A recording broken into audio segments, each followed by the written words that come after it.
They were called the people of the sun and believed that they were elected by their tribal god to carry out the destiny of the world.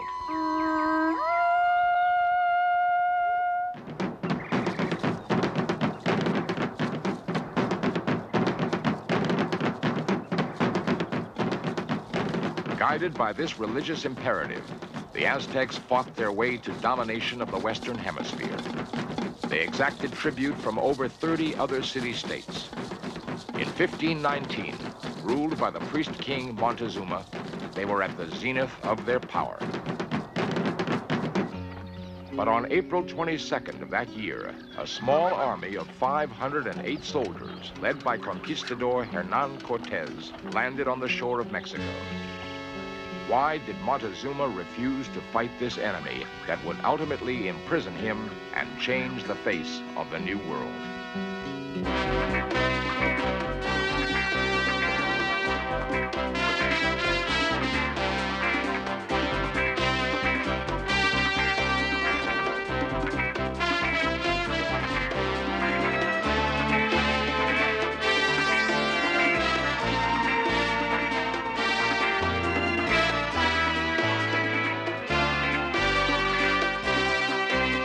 This series presents information based in part on theory and conjecture.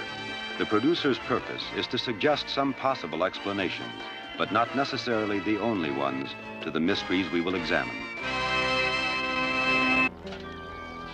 Montezuma, king of the Aztecs, is about to meet his destiny. It is the 8th of November, 1519, and it is one of the most unusual confrontations in all of history. He believes he is meeting a god. But this god is in the form of Conquistador Hernan Cortez, who had reached Tenochtitlan, the capital of the Aztec Empire, by a combination of shrewd strategy and a mystical confidence that his time in history has arrived.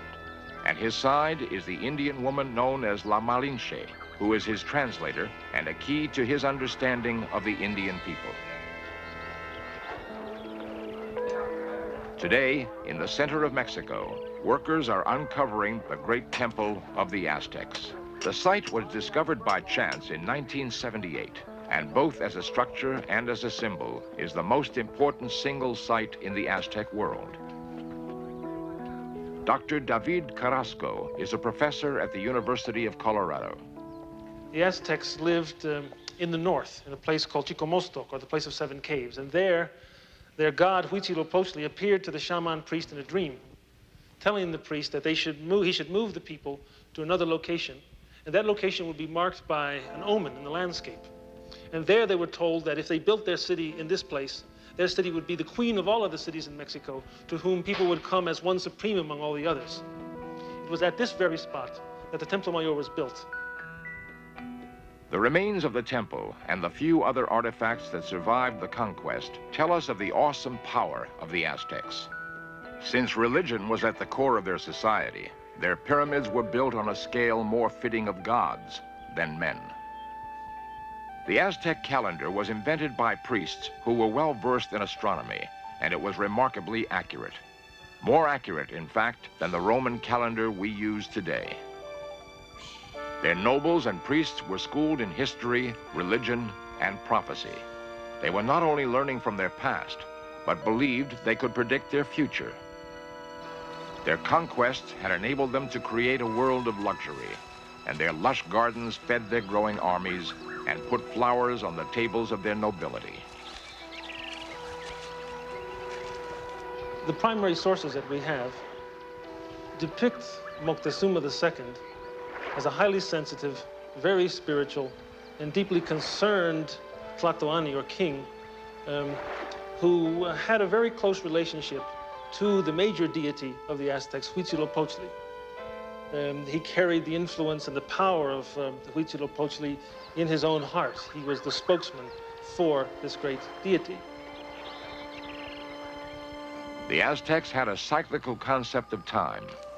Every 52 years, a new cycle began, and the gods had to be appeased at these crucial periods to assure the continued prosperity of their civilization.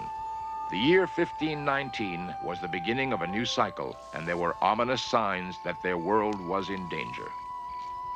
The Aztecs tell their story of the conquest in a very unusual way.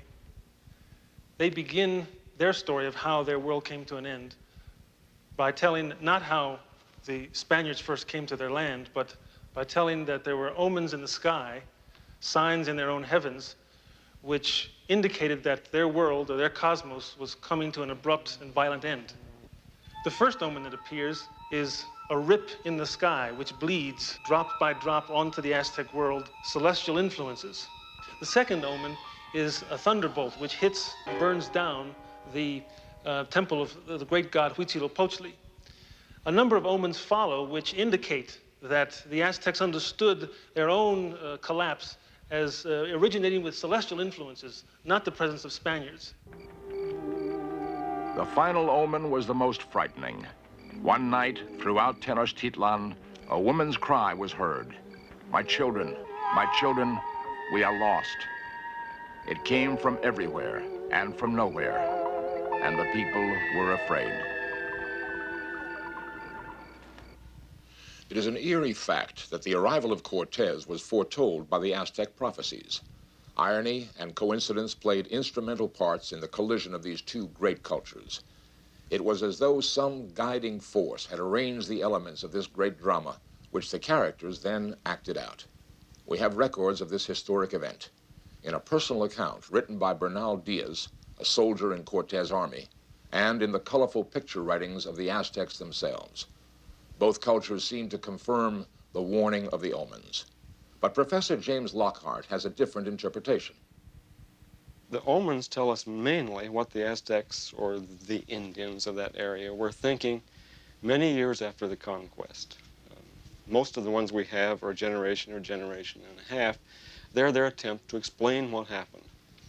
And the kinds of things that we have, astronomical phenomena, strange animals, and the like, are part of a standard repertoire that these people often use to explain bad things that happen to them after the fact. Cortez was totally unaware of the Aztec situation when he approached the shores of Mexico.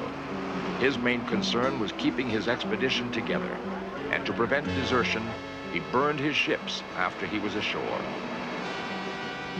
The great god Quetzalcoatl was prophesied to return on the very day that Cortez lands, and Montezuma has his people watching the coast in anticipation of this momentous event. A messenger brings him drawings of these beings, and the light-skinned, bearded figures are frighteningly similar to the traditional description of their god. Montezuma is overwhelmed and afraid to receive this mythical being, but also afraid to arouse his anger by keeping him away. What hand was guiding the Cortez expedition to land on that exact day? The mission was nearly aborted many times. Even as it got underway, conflict and uncertainty made it doubtful whether it would ever reach its destination. Yet, Cortez's sense of destiny pushed him on, ironically fulfilling the Aztec prophecy. Who knows where or how the Quetzalcoatl legend originated? His image was on every temple in the empire. The more fantastic theories see in Quetzalcoatl an Irishman, Norseman, or even Atlantean, who had landed on Mexico's shore in some ancient time. Quetzalcoatl was important because he ruled a magnificent kingdom, a magnificent city-state in which there was abundance, harmony between the gods and human beings, agricultural stability. But at a certain point in the golden day of Quetzalcoatl's kingdom, he had to leave, but he promised to return one day and restore the abundance and stability of this marvelous situation.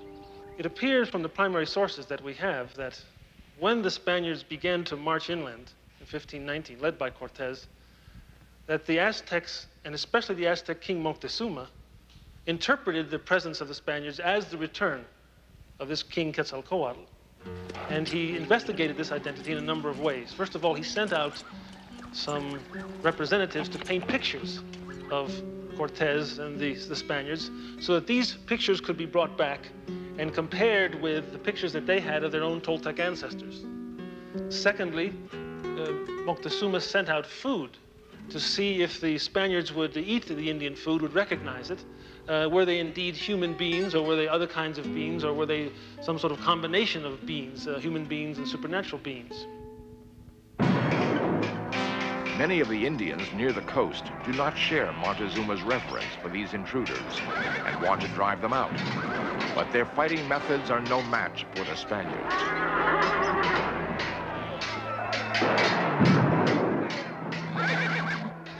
The battles between the Spaniards and the Indians usually ended in Spanish victory.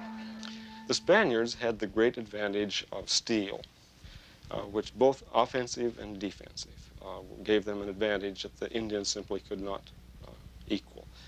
The steel sword could cut through anything the Indians had. The steel helmet could not be penetrated by anything the Indians had. The other great advantage that the Spaniards had was the horse, which fulfilled the function, essentially, of a tank in modern warfare. And these two then were used in conjunction.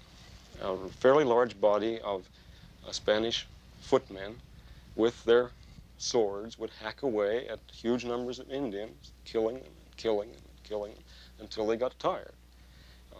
Whereupon the horsemen would burst out and push the Indians back, which they could do.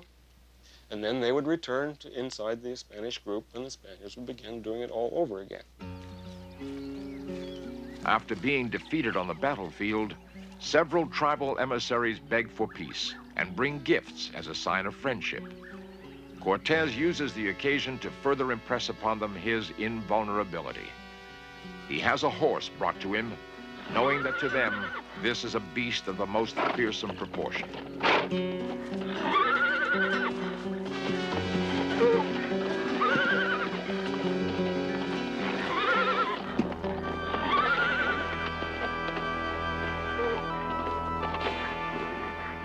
He is quick to take advantage of the moment. He takes the helmet of one of his soldiers and calls back the frightened envoys.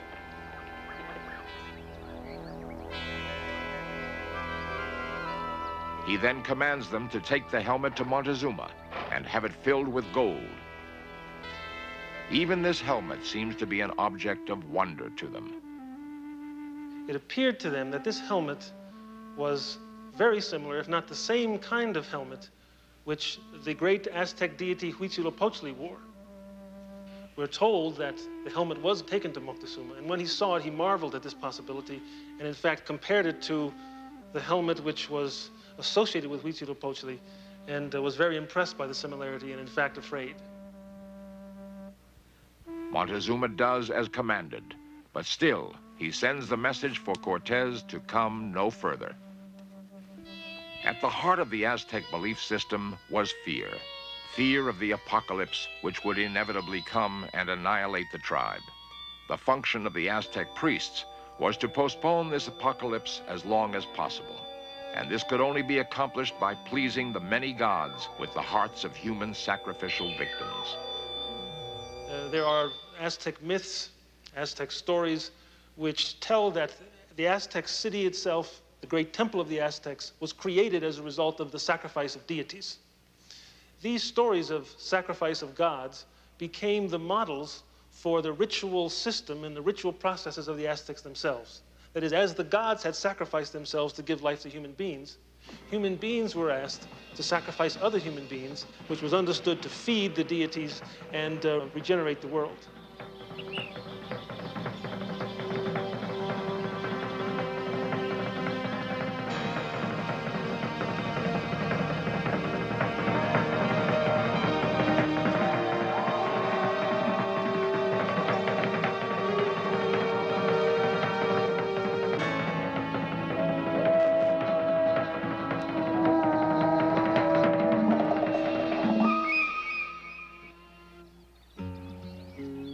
Cortez receives his helmet, along with the warning not to come. One of the other tribes is more emphatic. We are going to kill these who are called gods and offer them up for sacrifice. Cortez gathers his men to pray for good fortune and strength against an enemy that outnumbers them more than 1,000 to 1.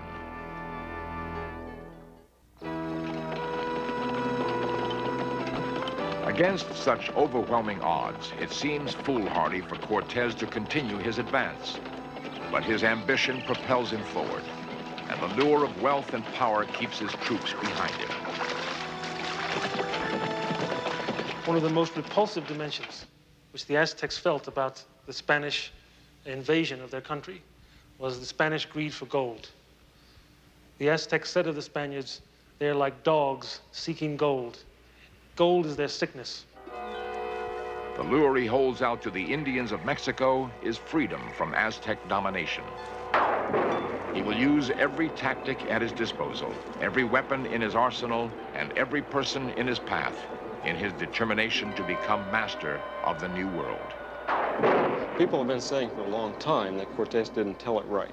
He overpraises Mexico as to its great extent and population and wealth. Not that it wasn't impressive, but he doesn't really care about that so much as he wants to impress the emperor back home that what a service he has done in giving him such a huge principality. He also over-evaluates the religious component and the patriotic component in what he's doing. They may have been very real too, but that wasn't really the reason that he did what he did. But in his letters back home, it appears that his whole motivation is Christianity and service to the emperor, when actually his motivation is that he be confirmed as governor. Even after consulting with his gods, Montezuma can think of nothing to avoid the impending disaster. Cortés is invulnerable in battle and immune to magic spells. He certainly must be a god. It was ages ago that Quetzalcoatl was driven out of the land by a rival deity, and now with his return, there will be a clash between the two powers that will do incalculable damage. As the Spaniards were approaching the Aztec capital of Tenochtitlan, they expected to see something magnificent and great, because they had heard about Moctezuma's great city, the great temple of Tenochtitlan, and the mighty power of the Aztec nobility. When they entered the city, what they saw was even much more magnificent. Bernal Diaz describes the Spaniards' approach to the capital city. When we saw the town with buildings rising from the water, all made of stone, it seemed like an enchanted vision. Some of our soldiers asked whether it was not all a dream. Montezuma himself greets them as they enter the city center with these words: "O Lord, with what trouble have you journeyed to reach us, have arrived in this land, your own city of Mexico, to sit on your throne, which I have been guarding for you this while. I have been watching for you, for my ancestors told that you would return. Welcome to this land, rest a while, rest in your palace." I believe that Cortés, in fact, was taking an enormous risk in going into Tenochtitlan. But I'm not sure that the Spaniards realized that they were.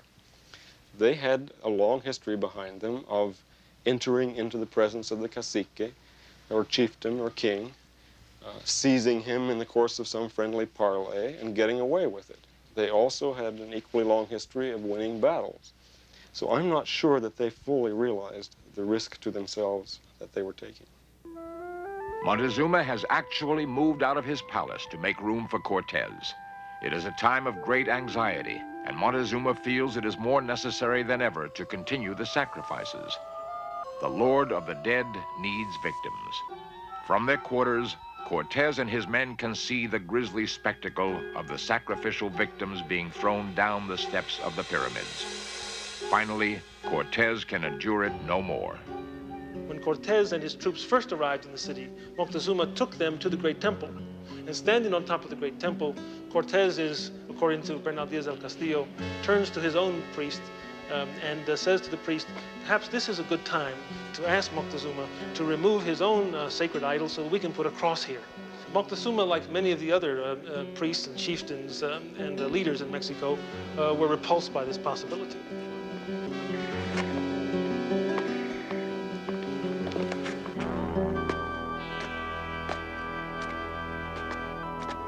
The presence of the Spaniards is causing conflict among the Aztec leaders.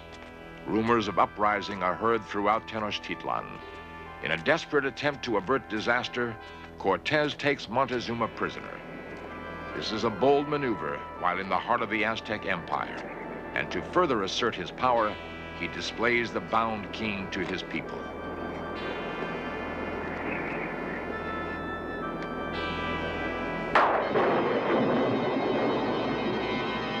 Spaniards now feel free to put up their crosses and altars and demand that the sacrifices stop immediately.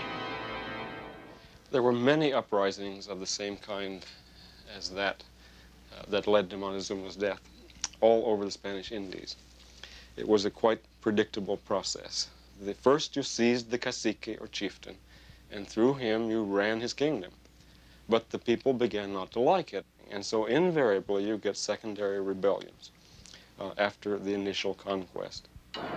As the uprising spreads, Cortez sends Montezuma out to persuade his people to stop the fighting. But the situation is out of control. Suddenly, stones rain down on Montezuma. He is mortally wounded and will die 3 days later. Though the fighting goes on for some time, the death of Montezuma marks the end of the Aztec Empire. The most powerful nation in the Western Hemisphere has come to an abrupt and tragic end, defeated by a force smaller than Montezuma's palace guard. The legend of Quetzalcoatl is curiously fulfilled, and who is to say that the same omnipotent hand that created the legend did not also push Cortez to the shores of Mexico on that April day in 1519? So many questions remain about the conquest. What if there had been a different king at the time, one not so superstitious as Montezuma? What if Cortez had not landed in 1519? Would history have been different? Perhaps not. Perhaps it was as Cortez believed, and no matter what the odds, it was his destiny to be conqueror of Mexico.